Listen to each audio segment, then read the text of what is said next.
하나님께서 우리 인간들을 축복하시기 위해서 주신 선물이 크게 두 가지가 있죠. 하나는 창세기에 나오는 가정이라는 이 공동체, 이 가정이라는 선물, 그리고 사도행전에서 교회라고 하는 선물. 이 가정과 교회는 인간이 한평생을 살아가는 동안 없어서는 안 되는 정말 소중한 공동체죠. 인생이 행복하려면 가정 생활이 행복해야 되고 또 교회 생활이 행복해야 돼요. 여러분, 교회 생활 행복하십니까? 행복하시기를 바라십니까? 행복한 교회를 우리가 만들어 가야죠. 우리가 행복한 신앙생활을 하고 행복한 교회를 만들기 위해서는 교회가 뭐냐? 교회론이 상당히 중요합니다. 어떤 교회론을 갖느냐에 따라서 교회가 방향이 달라지는 거예요. 분위기가 달라지는 거예요. 역사적 교회를 누가 태동시켰는가?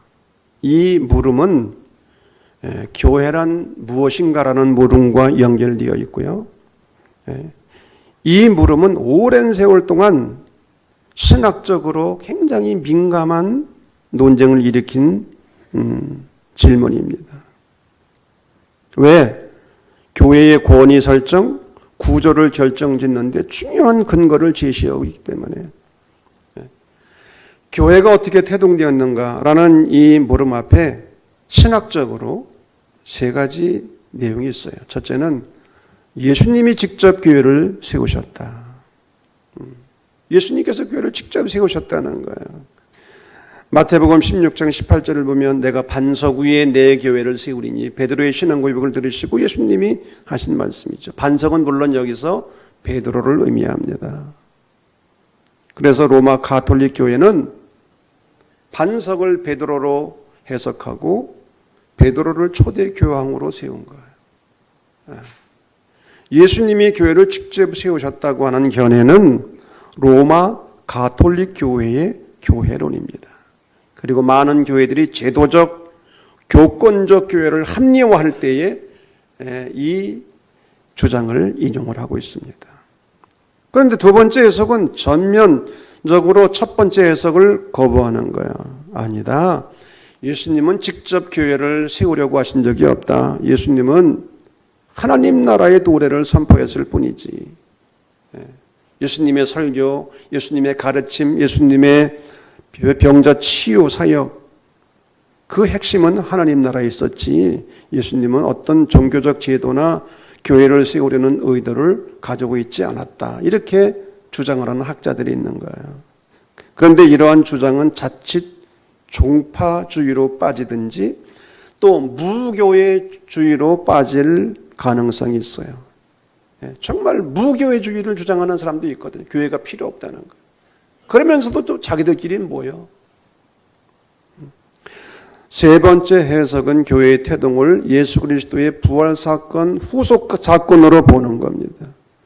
첫 번째 해석을 교권주의적 해석으로서 교회형 처치 타입이라고 한다면 두 번째 해석은 종파주의적 해석 섹트 타입이라고 부릅니다. 세 번째 이 해석은 그리스도론적, 종말론적, 선교론적 해석이라고 부릅니다. 여기에 바르트, 불트만, 틸리를 비롯해서 수많은 신학자들이 이 의견에 동조하고 있어요. 교회가 어떻게 시작됐는가? 예수 그리스도의 부활 사건에서 그 부활을 경험한 수많은 사람들을 십자가로 인해서 흩어졌던 그 많은 사람들을 성령께서 불러 모으심으로 교회가 시작됐다는 거예요. 그러기에 교회는 예수 그리스도의 부활 사건과 부활 현현으로부터 나온 후속 공동체라는 것입니다. 다시 말하면 교회는 예수 그리스도의 부활의 생명과 부활의 소망 안에서만 진정한 교회일 수 있다는 거예요. 교회의 부활의 생명이 우리 안에 있어야 되고 또 부활 사건을 소망하는 교회라야 진정한 교회라는 거예요. 교회가 제도를 필요로 하나 제도 자체는 아니고요. 교회가 교제를 필요로 하나 교제 자체가 교회는 아니죠. 성례전, 설교, 섬김과 선교, 교회가 감당해야 될 소중한 사역이지만 그것 자체가 교회일 수 없는 거예요. 교회는 부활의 생명 안에서만 그 생명력을 가질 수 있기 때문에. 아멘. 여러분, 교회가 세상의 다른 공동체와 다른 것이 바로 여기에 있는 거예요. 부활의 생명. 이것이 우리 안에 있어야 되고 부활의 소망을 우리가 가지고 있어야 되는 거죠. 그런데 부활을 경험한 사람들이 누구인가? 제자들만이 아니었어요. 많은 사람들, 많은 성도들이 심지어 이방인이었던 사울까지 예수님의 부활을 경험한 거예요. 그러기에 교회는 부름받은 하나님 나라 백성들인 거예요. 할렐루야. 민족을 초월해서, 인종을 초월해서 하나님께서 부르신 사람들의 모임, 하나님께 부름받은 백성들의 모임, 그것이 바로 교회인 것이죠. 그러면 하나님은 왜 12제자와 하나님의 백성들을 부르셨는가? 독일의 신학자였던 게르하르트 로핑크는 이런 말을 합니다. 선교하는 공동체가 되도록 하시기 위해서. 할렐루야. 우리 자신들만 위한 것이 아니라 선교하는 공동체가 되도록 하기 위해서 불러 모으셨다는 거예요. 그러기에 교회가 뭐냐? 그리스도론적이고, 그리스도가 중심이 아니면 교회가 아닌 거죠. 그리스도론적이고 동시에 종말론적이고 미래 영원한 하나님 나라에서 맛볼 천국 잔치를 여기서 우리가 지금 맛보는 거예요. 그러기에 종말론적이고 또 선교적인 거예요. 그래서 교회는 그리스도론적이고 종말론적이고 선교론적이다. 여러분, 교회의 시작이 어떻게 되었습니까? 아까 말씀드린 것처럼 예수 그리스도의 부활 사건을 경험한 사람들을 성령께서 불러 모으심으로 교회가 시작된 거예요. 그리고 사도행전 2장에 나오는 오순절 성령 강림 사건이 왜 중요하냐? 초대교회가 이 오순절 성령 강림 사건을 통해서 강력한 힘을 얻게 된 거예요. 사명을 감당할 능력을 받게 된 거예요. 베드로가 성령이 충만해서 설교했을 때 3,000명씩 회개하는 놀라운 역사가 일어나게 된 거예요. 그래서 초대교회는 성령의 능력 안에 있는 교회였어요. 이 성령의 능력 안에 있던 초대교회야말로 오늘날 모든 교회들이 사모하고 또 본받아야 할 교회의 모범이고 표준인 것입니다. 할렐루야. 그래서 우리는 끊임없이 초대교회로 돌아가야 되는 거예요. 그러면 초대교회는 어떤 교회였느냐? 첫째로 초대교회는 배우는 교회였습니다. 그들이 사도의 가르침을 받아 성령은 무엇보다도 진리의 영이라고 했습니다. 그래서 성령은 절대로 지성적인 행위를 배제하지 않습니다. 성령이 충만한 공동체는 항상 힘써 배웁니다. 진리를 배우고 생명의 주님을 배우고 하나님의 말씀을 배웁니다. 독일의 유명한 신학자였던 슐라이어 마하, 이분은 독일의 신학계에서 대단한 사람이었어요. 그런데 이분이 신간서적을 출판하게 되었는데 한 학생이 이 슐라이어 마하의 책을 구입을 하고 서명을 부탁한 거예요. 선생님, 서명을 부탁드립니다. 그랬더니 이 대학자는 자신의 책에 서명을 했는데 자기 이름을 쓰고 그 밑에 신학도라고 표현을 했어요. 당황한 학생이 스승에게 질문을 던졌습니다. 선생님 왜 그러십니까? 선생님께서 학생이라고 하신다면 저 같은 우리 학생들은 뭐라는 말입니까? 그랬더니 이 술라이어 마아가 한 유명한 이야기가 있습니다. 나도 진리를 겸허히 배우는 사람입니다. 대신학자가 자기도 끊임없이 진리를 배우는 사람이라는 거예요. 여러분, 왜 우리가 좋은 책을 읽어야 되는가? 헨리 디 소로우라고 하는 분이 그런 얘기를 했어요. 참다운 정신으로 참다운 책을 읽는 것은 고귀한 영성 수련이다. 여러분, 좋은 책을 읽는 것이 고귀한 영성 수련이라고 한다면 성경을 읽고 배우는 일은 말할 것도 없는 거예요. 우리가 끊임없이 성경을 읽고 배워야 되는 거예요. 이것이 성령 안에 있는 교회의 첫 번째 특징인 거예요. 그런데 누구에게서 배웠느냐? 사도들로부터. 사도들은 오늘날의 목회자를 의미합니다. 누구나 인정할 수 있는 권위를 가진 사람들로부터 말씀을 배우랍니다. 믿을 수 없고 인정할 수 없는 사람들도 말씀을 배울 경우 우리는 이단에 빠지기 쉬워요. 성령은 빈 머리에 역사하지 않는다. 빈 머리는 성령도 역사하지 않아요. 여러분, 배우는 교회, 배우는 성도 되기를 주의 이름으로 간절히 축원합니다.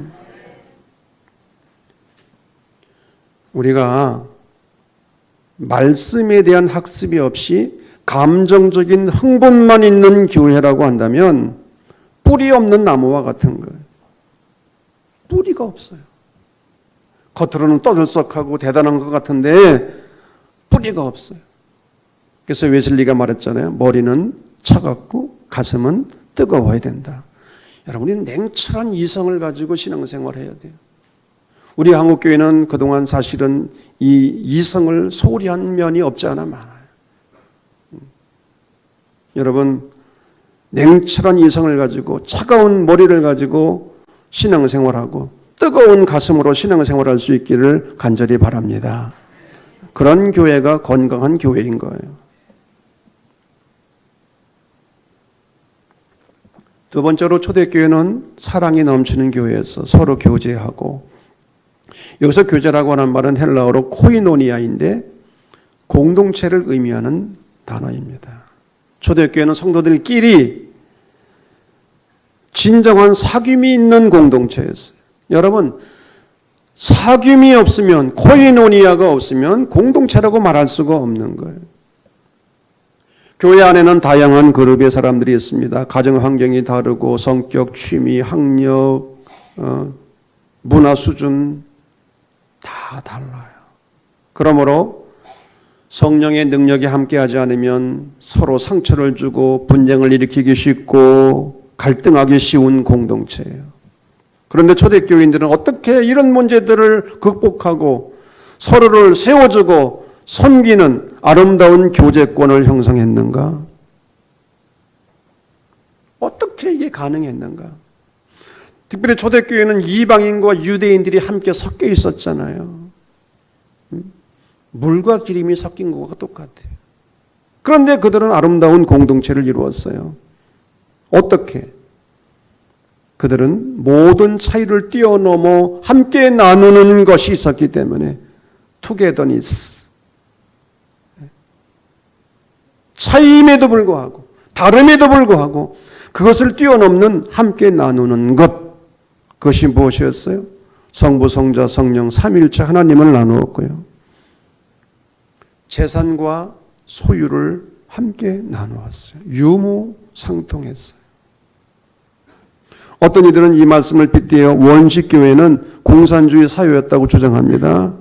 그러나 그렇지 않아요. 초대교회의 모습이 설령 공산주의나 사회주의와 얼핏 닮은 점이 있다 할지라도 하나님 나라는 그런 이데올로기적 정치, 경제, 체제와는 전혀 다른 거예요. 무엇이 가장 다른가? 초대교회는 어떤 외부의 강압이나 지시에 의해서 이루어진 게 아닙니다. 부자들의 재산과 소유를 강제로 빼앗아 가난한 자들에게 나눠준 게 아니에요. 자발적으로 했다는 거예요. 성령께서 마음속에 뜨겁게 임하자 이웃의 필요를 보기 시작을 한 거예요. 그래서 기꺼이 자기의 것을 내놓은 거예요. 성령 충만을 받고 보니까 재산과 소유가 내 것이 아닙니다. 그래서 하나님과 이웃의 필요를 위해서라면 기꺼이 나누고자 하는 마음이 생긴 거예요. 그야말로 그동안 하나님처럼 섬겨왔던 재산과 소유, 즉 돈, 동산, 부동산 일체가 주님의 소유임을 인정하고 가난한 이웃과 나누게 된 거예요. 성령 충만해지니까 물질에 대한 자유함이 생겼다는 말입니다. 가장 먼저 지갑부터 회개를 한 거예요. 웨슬리가 말했잖아요. 지갑이 회개해야 진정한 회개다. 아멘을 안 하잖아요, 지금. 지갑이 회개해야 진정한 회개인데 이게 지갑 열기가 쉬운 게 아니잖아요.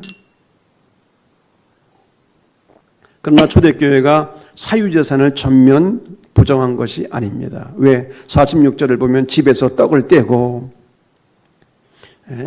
자기 소유를 다 팔아서 나눠주라는 게 아니에요. 자기 집을 가진 교인들이 많이 있었어요. 그러나 중요한 것은 넉넉한 사람들이 자기들의 소유를 팔아서 가난한 이들에게 나누어 줬다고 하는 것. 자발적으로. 성령이 충만한 교회는 자기의 가진 것을 즐거운 마음으로 함께 나누는 공동체라는 것. 성부, 성자, 성령은 말할 것도 없고 말씀은 말할 것도 없고 심지어 자기의 물질까지도 함께 나눌 수 있는 공동체라는 거예요. 하나님 사랑과 이웃 사랑에 눈을 뜨게 됨으로써 가장 귀한 옥합을 깨뜨리게 된 거예요. 더 이상 재산과 소유의 노예가 되지 않고 하나님의 진정한 종이 되어서 그것을 하나님과 이웃을 위해 기꺼이 바칠 수 있습니다.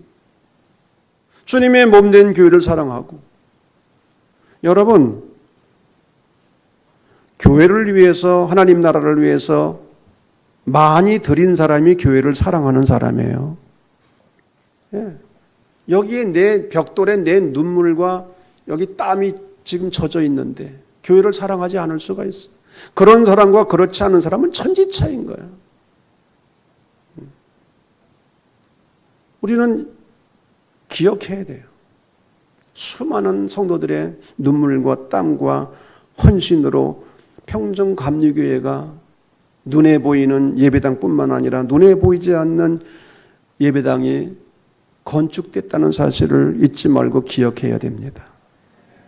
초대교회는 함께 나누는 교회였어요. 그것으로 하나가 된 거예요.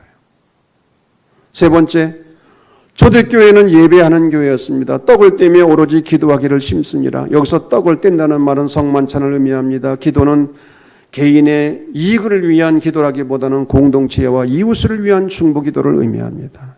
실로 초대교회는 조화와 균형이 잘 잡힌 교회였어요. 성전에서 함께 모여 드리는 예배, 또 가정에서 드리는 예배, 조화를 이루었어요. 어디서나 예배하기에 힘썼어요. 예배가 얼마나 중요합니까? 신학자 칼 바르타가 정의한 예배에 대한 말. 예배는 다 같이 시작. 그 다음에 여러분들 하란 말이에요. 예배는 뭐라고 우리가 배웠잖아요. 인간이 할 수 있는 가장 가치 있고 가장 긴급하고 가장 영광스러운 행동이다. 할렐루야. 인간이 할 수 있는 가장 가치 있고 긴급하고 영광스러운 행동이 예배라는 거예요. 초대교회는 무엇보다도 공동체가 함께 드리는 예배와 가정에서 드리는 예배가 균형을 이룬 교회였어요. 그 다음에 초대교회는 두려움과 기쁨이 조화를 이루었어요. 사람마다 두려워하는데 성도들 사이에 두려움이 있었어요. 이 두려움은 하나님을 향한 두려움이었어요. 세상적인 권세에 짓눌린 두려움이나 공포심이 아니었습니다. 하나님에 대한 경외의 마음에서 오는 두려움. 여러분, 성령의 능력 안에 있는 교회는 이와 같이 복된 두려움, 경외심으로 충만하게 됩니다. 어떻게 교회에서 함부로 말하고 행동할 수가 있어? 하나님이 우리를 보고 계시는데. 그런데 두려움만 있으면 또 문제가 돼요. 기쁨과 순전한 마음으로 음식을 먹고. 초대교회는 하나님을 향한 두려움만 있었던 것이 아니라 기쁨이 충만했습니다. 모여 예배 드릴 때마다, 기도하고 찬양할 때마다 기쁨이 충만했어요. 성령이 충만하면 기쁘게 되어 있어요. 더 나아가 초대교회는 전도하고 선교하는 교회였습니다. 지금까지 살펴본 초대교회의 모습, 배우고 교제하고 예배드리는 모습은 내적인 모습이라고 한다면 선교하고 전도하는 것은 외적인 모습. Outreach to the world. 세상을 향해서 뻗어나가는 공동체. 만일 예루살렘 교회가 성전이나 가정에 모여 말씀만 배우고 교제만 하고 기도만 하고 예배만 드렸다고 한다면 그것은 세상과 아무런 상관도 없는 고립된 공동체가 되고 말았을 거예요. 그러나 초대교회는 이와 병행해서 날로 세상을 향해 전도하고 선교하는 공동체였어요. 그래서 주께서 구원받는 사람을 날마다 더하게 하시니라. 초대교회는 선교하는 교회였어요. 성령 역사의 가장 뚜렷한 증거는 전도입니다. 왜 오순절 성령 강림이 있었습니까? 전도하기 위해서. 120명이 3,000명으로 3,000명에서 5,000명으로 증식하고 확장되어 나갔어요. 성전과 집에 모여서 말씀을 외우고 교제하고 예배하고 기도하는 목적이 무엇입니까? 복음을 전하기 위해서. 그래서 구원받는 사람들의 숫자가 더해진 거예요. 이 모두 주님께서 성령이 충만한 제자들을 통하여 이루신 놀라운 열매들인 줄로 믿습니다. 초대교회는 힘써 말씀을 배우는 공동체였어요. 여기 사도들과 연결된 교인들의 덕목은 순종입니다. 말씀을 배우기 위해서는 순종해야 됩니다. 성경을 읽으라고 하면 읽어야 되고요. 공부를 해야 되면 여러분 수요예배 참석 못하면 영상으로라도 보고 와야 되는 거 아니에요? 공부하고 와야 되는 거 아니에요? 주일날 설교를 듣기 위해서 최소한 성경을 읽고 성경 공부를 하고 와야 되는 거 아니에요? 이 순종이 가장 중요한 덕목이라는 거예요. 초대교회는 교인들 상호 간의 사랑, 교제가 넘치는 공동체였어요. 서로 긴밀하게 연결된 공동체. 여기에서 필요한 덕목이 무엇입니까? 사랑입니다. 아름다운 교제가 이루어지면 그 밑바탕에 사랑이 깔려 있어야 되는 거죠. 초대교회는 성전에서나 집에서나 날마다 모여 예배하기를 힘썼습니다. 하나님과 연결된 공동체였어요. 두말할 필요 없이 예배가 돋보입니다. 예배. 초대교회는 계속해서 전도하고 선교함으로 세상을 향하여 뻗어나가는 공동체였어요. 세상과 연결되었다는 뜻이고 확장이 부각이 되는 거예요. 이와 같이 초대교회가 사도들에게 연결되어서 사도들의 권위에 순종해서 말씀을 힘써 배우는 교회였고 교인들 상호간에 밀착해서 사랑과 사귐이 넘치는 공동체였고 성전이나 집에서 날마다 모여 하나님께 연결되어 예배하기 힘쓰는 공동체였고 세상과 연결되어서 땅끝까지 뻗어나가 전도하고 선교하는 공동체가 되었을 때 어떤 결과가 일어났는가? 하나님을 찬미하며 또 온 백성에게 칭송을 받으니 주께서 구원받는 사람을 날마다 더하게 하시니라. 위로 하나님을 찬미하며 영광과 존귀를 돌릴 뿐만 아니라 아래로 세상 사람들로부터도 존경과 사랑을 받은 거예요. 이렇게 수직적인 차원과 수평적인 차원이 조화를 이루었을 때 날마다 구원받는 이들이 더해지게 된 것입니다. 말씀드린 것처럼 초대교회는 오늘날의 교회가 본받아야 될 모델인 거예요. 우리 평촌감리교회가 이러한 초대교회의 모습을 늘 기억하면서 이 초대교회의 모습으로 돌아가기 위해 기도하고 하나님의 은혜를 구하고 또 헌신할 수 있는 은혜가 우리 모두에게 있어지기를 주의 이름으로 간절히 축원합니다.